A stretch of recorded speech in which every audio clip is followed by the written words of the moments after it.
Materiais sensoriais. Bolsas sensoriais. Vamos a necesitar bolsas de conxelado. Se son con cierre zip, moito mellor. Se as bolsas que temos na casa son das normais, pois cerrarémola con cinta aislante. Para os líquidos vamos usar aceite corporal, espuma de afeitar, auga e gomina para o pelo. Teremos a man tamén os colorantes e diversos obxectos que podemos poñer no interior das bolsas. Pódense facer mogollóns delas.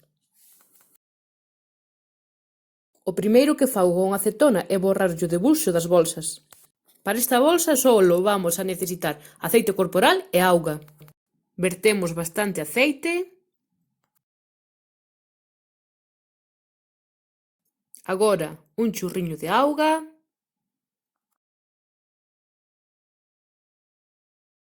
Púxenlle unhas purpurinas para que quedaran máis bonitas. E xa postos unhas poucas blancas. Logo cerramos a bolsa, quitándolle todo o aire. Este foi o meu resultado. Como vedes, púxenlle tamén purpurinas doradas. Canto máis colores, moito mellor. Para esta bolsa necesitamos espuma de afeitar, as boliñas para facer pulseras e purpurinas. Comezamos enchendo con espuma. Logo poñemos as boliñas. Este é o resultado final. Si, tamén lle puse un colorante vermello, que mezclado coa espuma quedou rosa. Para a seguinte bolsa necesitamos aceite corporal e colorante. Vamos co chorriño de aceite, bastante aceite e máis aceite. Agora poñémoslle o colorante.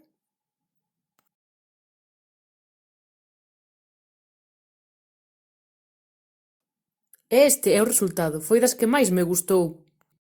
Para a próxima lle poño purpurinas.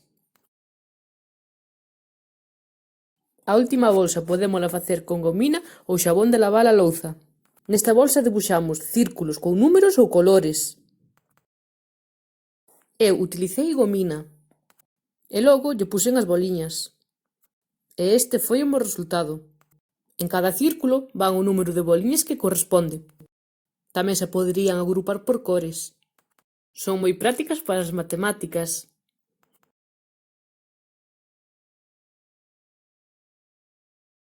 Bolas sensoriais. Para facer estas bolas necesitamos fariña e unha botella vacía. Enchemos a botella mellor cun embudo. Agora, para pasar a fariña para o globo, primeiro o inchamos.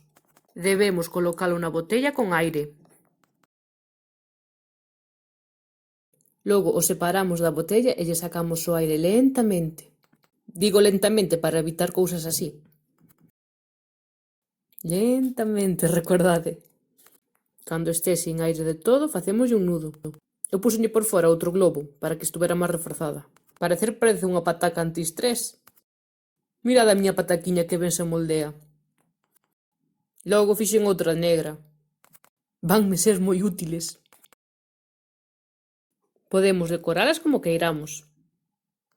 Son súper placenteras. Paus de chuvia. Vamos a necesitar rollos de papel vacío. Como quero que sea un pouco máis largo, voulle empatar a un rollo de cociña 2 de papel hixiénico. Cravos ou palillos e legumes. Faltábame lentellas. Primeiro empato os 3 tubos, mirando que me queden as liñas que cruzan o tubo xuntas, porque por esta liña será por onde poñamos os clavos. Cun clavo vou afuracando xa. Eu combinei clavo con palillo. Debe quedarnos algo así. Unha vez rematado, corto o sobrante dos palillos. Este sería o resultado. Agora pásolle cinta de carrocero porque así podo pintar por encima dela. Unha vez cuberto, vamos a tapar os lados. Podemos usar cartón ou globo. Se temos globo é máis práctico. Cortamos a boca do globo e cerramos o primeiro extremo. E polo outro extremo poñemos as legumes. Volvo a cubrir todo con cinta de carrocero. Así queda o meu pau de chuvia disposto para ser decorado. Se non temos tubos de papel, podemos usar unha botella vacía. Enchémola de polas, mellor polas secas que fan máis ruído. Unha vez postas aos paus, enchémolo cos garbanzos ou calquera outra legume. Este é o resultado dos meus paus de chuvia.